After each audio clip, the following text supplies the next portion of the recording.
Right now, someone in your life is shaping the way you think, and you haven't noticed. Not because you're naive, but because manipulation rarely looks like manipulation. It looks like advice. It looks like concern. It looks like a normal conversation. These 5 questions change that. Question 1.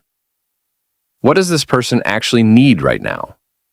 Not what they're saying they need, what they actually need. There's almost always a gap between those two things.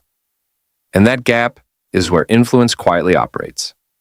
When someone makes a request, offers advice, or pushes a strong opinion in your direction, your brain defaults to processing the surface of what they're saying. The words, the logic, the argument. That's the layer they've prepared for you. But underneath it, something else is usually happening. A manager tells you a project needs to happen fast. But what do they actually need? To look decisive in a meeting next Tuesday. A friend insists you're making a mistake. But what do they actually need? For your life to stay familiar enough that their choices still look reasonable. A salesperson tells you this is a rare opportunity. But what do they actually need? To hit a number by the end of the month. None of this makes them dishonest. People aren't always aware of their own motivations. But knowing it makes you free. Because when you understand what's really driving a conversation, you can respond to the reality instead of the presentation. The next time someone pushes something toward you, pause for a second.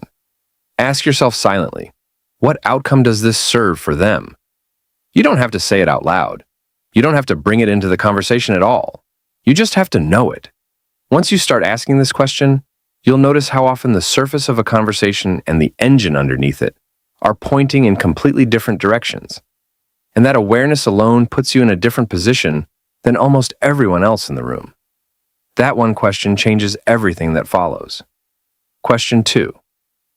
Would I think the same thing if no one was watching? This is the social pressure question. And social pressure is one of the most invisible forces in human decision-making, precisely because it doesn't feel like pressure. It just feels like the natural shape of the room. Think about the last time you softened an opinion in front of a group, or went along with a plan because disagreeing would have made things awkward, or felt the pull to match how someone else was framing something, even when your gut said something different. That's not weakness.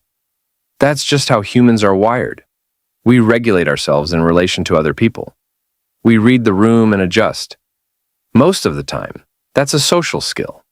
The problem is that this same mechanism makes us surprisingly easy to move when someone knows how to use it. Manipulation often doesn't push. It creates an environment where you push yourself, where the social cost of your honest position feels higher than the cost of just going along, where saying yes is easier than the conversation that no would start. The question cuts through that environment instantly. When you ask yourself what you'd think if no one was watching, you're stepping out of the room for a second. You're checking in with the version of you that doesn't have an audience and doesn't have anything to manage. You can still be tactful after you do this. You can still be kind, considerate, measured in how you respond. But your position stops being shaped by the room.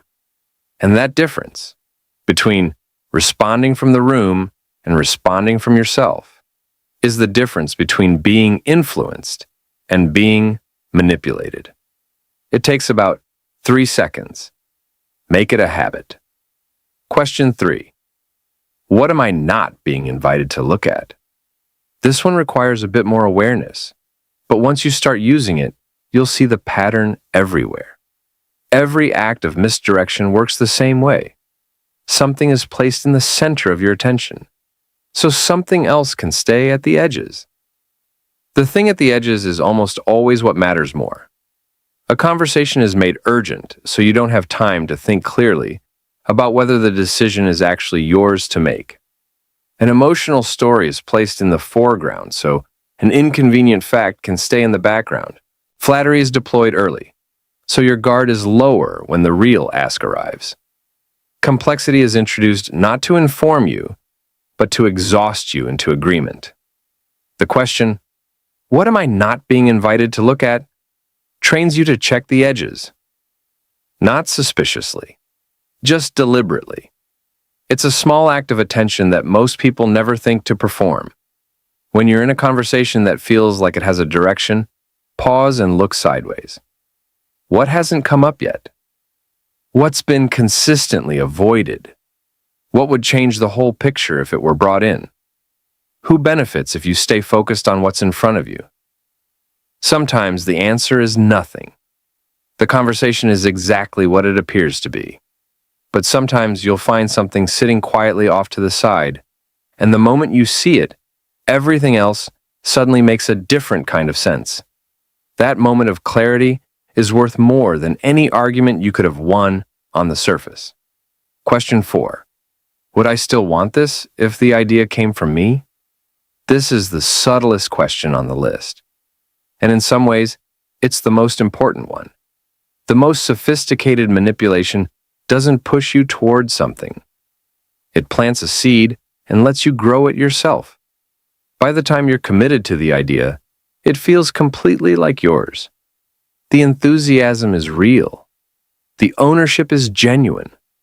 What's missing is the awareness of where the seed came from. Psychologists call this the illusion of autonomy. You arrive at a conclusion freely. You just didn't arrive there by accident. It happens slowly. Someone mentions something in passing, then references it again a few weeks later, then frames a different situation in a way that makes the original idea feel relevant. They never tell you what to think. They just keep arranging the furniture until the room points in one direction. Eventually, you walk that way yourself. You feel conviction. But if you trace the line back, you'll find the path was laid out for you. The question separates the desire from its origin. If you strip away the conversation that introduced this idea, if you imagine discovering it completely on your own, with no one in your ear, would you still want it? Would it still feel urgent? Would it still feel like you? This isn't about second-guessing every decision. It's about knowing the difference between a choice you made and a choice that was made for you. Both can lead to good places, but only one of them is actually yours. The question takes a few seconds to ask. What it protects can last years. And the last question is the one that holds all the others together. It's the simplest one on the list, and somehow it's the most consistently overlooked. Question 5. How will I feel about this in 30 days? Almost every form of manipulation is a short-term game. It needs you to decide now, to feel now. The urgency, the pressure, the flattery, the emotional charge, all of it is designed to compress your timeline, so your long-term judgment never gets a seat at the table. Because your long-term judgment is much harder to fool. 30 days is a small ask. It's not asking you to overthink or to stall or to be indecisive. It's just asking you to move slightly outside the moment, far enough that the noise starts to settle. When you project 30 days forward, something interesting happens. The emotional volume drops. The urgency that felt so real starts to look like what it often is: manufactured pressure, not genuine necessity. And the quieter parts of your judgment, your values, your actual priorities, the things you know about yourself that you don't always say out loud, those parts finally get to speak. You might find that in 30 days, you'd feel the same way you do now. Confident, clear, certain this is right. And then you can move forward with something better than momentum. You can move with real conviction, the kind that doesn't need external pressure to sustain it. Or you might find a small, steady discomfort sitting there. Not panic, not doubt. Just a quiet sense that this doesn't quite fit, that the person you're trying to become wouldn't make this choice, or that something in the picture still doesn't add up. That discomfort isn't a problem. It's not weakness or indecision, it's information. And information, clear, honest, self-generated information, is the one thing that manipulation in any form cannot survive. But here's something worth sitting with before we close. These 5 questions aren't just tools for protecting yourself from other people. They're tools for understanding yourself more clearly.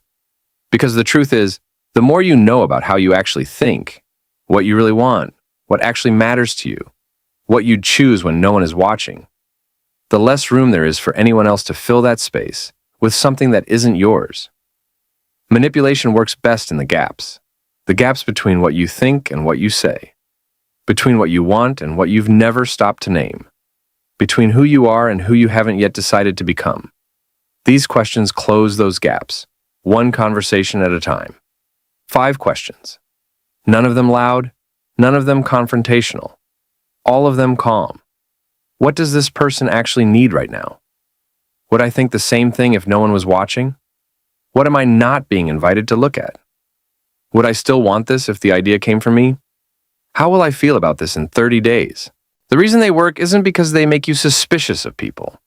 Most people in your life aren't trying to manipulate you. It's because they make you more honest with yourself. And that kind of honesty, steady, quiet, consistent, is the only real protection against being moved in directions you didn't choose. You can't manipulate someone who already knows what they think, what they want, and why. These questions build that kind of person. Not all at once, not through some dramatic shift. Gradually, conversation by conversation, decision by decision. Start with whichever question feels most relevant to something you're navigating right now. Use it quietly. Notice what it shows you. Then try the next one. That's where clarity begins. And once it starts, it's very hard to take away. If this resonated with you, share it with someone who might find it useful. And subscribe if you'd like to keep exploring ideas like these.